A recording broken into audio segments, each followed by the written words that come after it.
بسم اللہ الرحمن الرحیم۔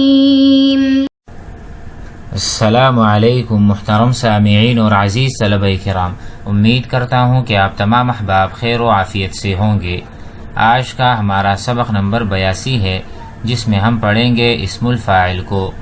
اسم فاعل کام کرنے والے کو کہتے ہیں۔ فاعل کا ترجمہ ہے کام کرنے والا، یا کسی کام پر میں مصروف ہونا، مشغول ہونا، جیسا کہ انا قارئ، میں پڑھنے والا ہوں۔ اگر کوئی لکھنے والا ہے تو اس کو ہم کہتے ہیں کاتب علی وزن فاعل۔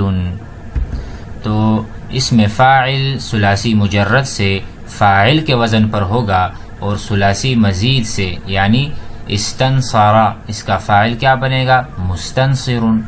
اسی طرح قاتل کا فاعل بنے گا مقاتل، کیونکہ وہ مضارع سے بنتا ہے۔ انشاءاللہ ہم بحث میں اس کو پڑھ لیں گے اور سمجھ لیں گے۔ تو آئیے آج کے اس سبق کو سمجھ لیتے ہیں۔ بسم اللہ الرحمن الرحیم۔ اسم الفاعل وہ اسم جو فاعل کہلاتا ہے۔ انشاءاللہ بعد میں آئے گا اسم المفعول، وہ اسم جس پر کام کیا جائے، یہ کام کرنے والا، اور جس پر کام کیا جائے اس کو مفعول کہتے ہیں، اسم المفعول۔ الامثلہ: صدق الغلام۔ اب آپ سوچیں کہ صدقہ کے معنی ہیں سچ بولنا۔ اب سچ بولنے پر کون کھڑا ہے، یا سچ کس نے بولا ہے؟ سچ بولنے والا کام کس نے کیا ہے؟ تو غلام نے کیا ہے۔ تو اب غلام کو ہم کیا کہیں گے؟ صادقن۔ ٹھیک ہے، صادقن اس کا وزن فاعل، کیونکہ صدقہ ثلاثی مجرد ہے، 3 حروف ہیں اس میں، صاد، دال اور قاف، تو صادقن بنا۔ اسی طرح ندم الظالم، ظالم پشیمان ہوا یا اس کو ندامت ہوئی۔ اب دیکھو فالظالم، تو ظالم کون ہے؟ نادمن، ندامت کرنے والا، گویا کہ ندامت پر کھڑا ہے، ندامت کو محسوس کر رہا ہے، اس پر کھڑا ہے۔ سرق اللص المتاع، چور نے سامان کو چوری کیا، لص کہتے ہیں چور کو، سرقہ چوری کرنا۔ فاللص، تو اب لص کیا ہوا، یا نتیجہ کیا بن؟ نتیجہ یہ ہے کہ لص سارق ہے، چور نے چوری کی تو وہ سارق ہے۔ اسی طرح غرس البستانی الشجرہ، اور جو یعنی باغبان نے درخت کو اگایا۔ فالبستانی، تو باغبان کون ہے؟ غارسن، یعنی غارسن گھاڑنے والا ہے، یعنی کوئی درخت وغیرہ کو زمین میں گھاڑ دیتے ہیں۔ تو آپ احباب ان مثالوں سے سمجھ گئے ہوں گے کہ جو بھی کسی کام پر کھڑا ہوتا ہے یا کوئی کام کرتا ہے اس کو اسم فاعل کہتے ہیں عربی زبان میں، اور اس کا وزن فاعل ہوتا ہے جب فعل ثلاثی مجرد ہو، ندما، سرقا، غرسا۔ آگے بڑھتے ہیں۔ اذنبا، آپ کو پڑھا ہے یہ ثلاثی مجرد یعنی ثلاثی مزید بحرف ہے، باب اکرام یعنی افعال سے ہے۔ اذنب الرجل، آدمی نے گناہ کیا۔ فالرجل، تو نتیجہ کیا بنا؟ مذنبن، آدمی گنہگار ہے۔ انقطع الغصن، جو درخت کی ٹہنی تھی وہ منقطع ہو گئی، گر گئی۔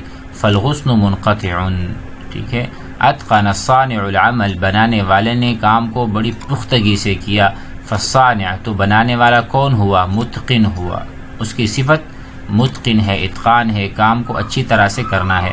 استجاب اللہ الدعاء، اللہ نے دعا کو قبول کیا۔ فاللہ، تو اللہ تعالیٰ کون ہے؟ مستجیب، دعا کو قبول کرنے والے ہیں۔ تو یہاں پر آپ دیکھیں مذنبن یہ فاعل ہے، لیکن فاعل کے وزن پر نہیں ہے۔ وجہ کیونکہ اذنبا افعل، انقطع انفعل، اتقن افعل، استجاب یعنی استجاب، استجوب، تو یہ اصل میں استفعل باب سے ہے۔ تو ثلاثی مزید اس کا جو فاعل آئے گا وہ اس کے مضارع سے بنے گا۔ انقطع ماضی ہے، اس کا مضارع ہے ینقطع۔ اب شروع میں ہم میم مضمومہ لے کر آئیں گے، منقطع، بس ینقطع منقطع۔ اسی طرح اتقنا ہے، اس کا ماضی مضارع کیا بنے گا؟ یتقن، یتقن کو ہم متقن۔ تو انشاءاللہ بحث میں ان باتوں کو بتایا بھی گیا ہے۔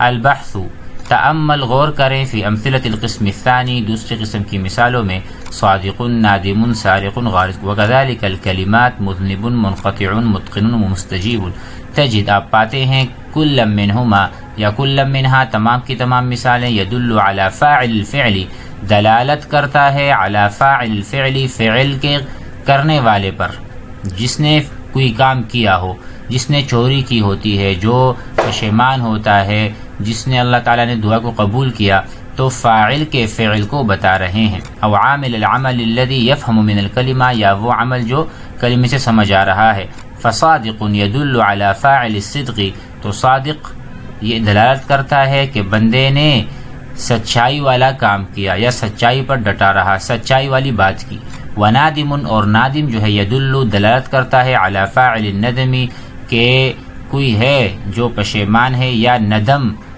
کو اپنے اندر محسوس کرتا ہے یا اس کا اظہار کرتا ہے وسارق یدل اور سارق دلالت کرتا ہے علی فاعل السرقہ کہ کوئی ہے چوری کو کرنے والا وحلم مجرہ اس طرح قیاس کیجئے ومن اجل ذلك تسمى كل كلمة اسی لیے ہر کلمے کے بارے میں کہا جاتا ہے من هذه الكلمات اسم فاعل کے اسم فاعل ہے انظر بعد ذلك الى الافعال من امثلة القسم الاول اس کے بعد دیگر افعال کو بھی دیکھیے جو قسم اول سے ہیں جیسا کہ صدقہ ندیمہ سرق تجدها في الامثلة الاربعة الاولى افعالا ثلاثیہ کہ تمام کے تمام افعال جو ہیں افعال ثلاثیہ ہیں وفي الامثلة الاربعة الثانیہ لیکن دوسری قسم کی جو مثالیں اوپر گزری ہیں یہ والی اتقن استجاب اذنب یہ کہتے ہیں کہ افعالا غیر ثلاثیہ یہ غیر ثلاثیہ ہیں یعنی ثلاثیہ نہیں ہیں وَإِذَا تَأَمَّلْتَ اسم الفاعل المأخوذ من الثلاثی آپ غور کریں کہ فعل ثلاثی سے ہم نے جب فاعل کو نکالا وجدته على صورت فاعل اس کو آپ پائیں گے کہ اس کا وزن فاعل کیا آئے گا سارق ٹھیک ہے اسی طرح اور بھی جیسے صادق فی عدد الحروف والشکل حروف اور شکل اس کا یہی ہوگا فاعل ثلاثی مجرد سے اما اسم الفاعل المأخوذ من غیر الثلاثی البتہ اس میں فاعل کو اگر ہم نکالنا چاہیں من غیر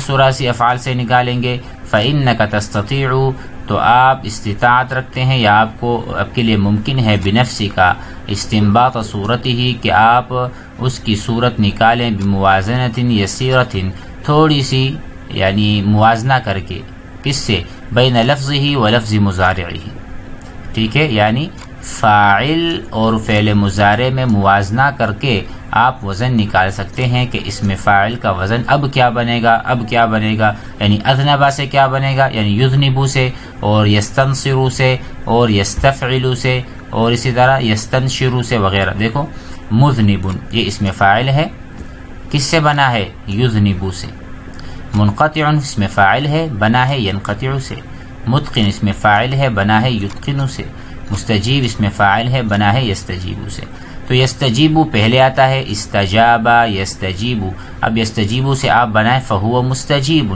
شروع میں میم لگا دیں گے میم مضمومہ باقی آخر میں تنوین لگا دیں گے اب دیکھیں قاعدے میں اس بات کی طرف دلالت اس بات کا اشارہ اور اس بات کو بتایا گیا ہے قاعدے کو ضرور سمجھیے گا اسم الفاعل اسم مسوغ اسم فاعل وہ اسم ہے جس کو پھیرا گیا ہے یا جس کو بنایا گیا ہے مسوغ کیا گیا ہے یعنی اس کا صیغہ بتایا گیا ہے للدلالتی تاکہ وہ دلالت کرے علی ما فعل الفعل اس پر جو کسی فعل کے کرنے والے ہیں یعنی اس میں فاعل وہ اسم ہے جو دلالت کرتا ہے علی ما فعل الفعل اس چیز پر کہ فعل کو کس نے کیا یا فعل کے کرنے والے کو فعل کا کرنے والا فاعل کہلاتا ہے وہ من الثلاثی اور اس میں فاعل ثلاثی افعال سے علی صورت فاعل بنے گا من غیر ثلاثی اور غیر ثلاثی اس میں فاعل کس طرح ہوگا علی صورت مضارعہ مضارع کی صورت پر بنے گا بابدال لیکن تبدیلی کے ساتھ حرف المضارع یا حرف المضارع یا تا الف نون جس کو ہم حروف عتین کہتے ہیں اس کو حروف المضارعہ کہا جاتا ہے کہ مضارع کے شروع میں آتا ہے دیکھو یا تا نون الف استجیب نستجیب تستجیب یستجیب تو کہتے ہیں بابدال حرف المضارع اتنا کرنا ہے کہ آپ نے حرف مضارع کو تبدیل کرنا ہے میمن میم کے ساتھ، مضمومتاً مضمومہ کے ساتھ، وکسر ما قبل الآخری اور اس میں فاعل میں آخری حرف سے پہلے کسرہ ہوگا. کیسے؟ مذنبن، دیکھو با سے پہلے والا جو حرف ہے نون ہے، اس پر کسرہ ہے. شروع میں میم مضمومہ لگائیں گے اور ما قبل الحرف الاخیر کسرہ لے کر آئیں گے تو اس میں فاعل بن جائے گا غیر ثلاثی سے. اس تمرین کو دیکھیں. اذکر الافعال الماضیہ، افعال ماضیہ بیان کیجئے، والافعال المضارعہ، افعال مضارعہ بھی. لکل اسم فاعل، ان اسماء یعنی جو اسم فاعل ہے ان کے مضارع اور ماضی اور مضارع کو بنائیے. دیکھو منطلق، اب آپ کہہ سکتے ہیں منطلق منفاعل سے ہے تو اس کا ماضی ہے انفعل، مضارع ہے ینفعل. اسی طرح مستغفر کا ہے استغفر، مضارع کیا ہے یستغفر، یستغفر سے مستغفر بنا تھا. ذاہب علی وزن فاعل، تو سمجھ گئے آپ کہ فاعل اس میں فعل آتا ہے کس کا؟ اس میں فاعل آتا ہے ثلاثی مجرد سے. تو ذہب، صانع صنع، سابق سبق، مخلص مذنب کی طرح ہے یعنی اذنب اخلص. معید یہ بھی اسی طرح ہے، اعاد یعید، معید اس میں تھا معید، مخلص معید، یہاں پہ کوئی تعلیل ہوئی ہے. متعلم متفاعل، تو تفاعل یتفاعل. امید ہے کہ آج کا سبق سمجھ میں آ گیا ہوگا. والسلام علیکم.